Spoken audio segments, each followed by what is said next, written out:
በጣም ተጠፋፋን እኮ። እስኪ ስለ አዲስ ፍቅረኛሽ በደንብ ንገሪኝ። ወይ ሜሪዬ እባክሽ ብዙ ጊዜ ስልክ ስደውልለት አያነሳ።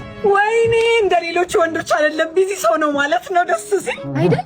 ገምቼ ነበር ደግሞ እንዳለ የኤክሶቹ አንገቱ ስር ተነቅሰ። ዋው ዋው ዋው! በፈጣሪ ስም ሮማንቲክ ነው ማለት ነው። ታድለሽ።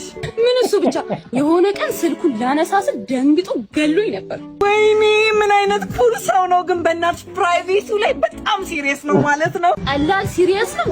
የሆነ ቀን የሆነች ልጅ ደረቱ ላይ ተለጥፋ አላየኋትም መሰለሽ? ደረቱ ላይ ወይ ደረቱ እንደሚመችና እንደማይመች ለሌላ ሴት ቀድሞ እያስሞከረልሽ እኮ ነው እንዳይቆረቆርሽ የኔ ፍቅር። ብቻ ሶኪስ ይሄንንማ ድንገርሽ መሲ፣ ይሄንንማ ጠበቅ አርገሽ ያዥሽ እንዳያመልጥሽ። እንዴ ሞቼ ነው ቆሜ። እሱ ከሚያመልጠኝማ ሞቼ ብቀር ይሻለኛል። ኧረ በደፋሽ አንቺ ከመሞትሽ በፊት እሱ ድብና አድርጎ ይገንሻል ይበልሽ። አይ መርኩሪ ጉድ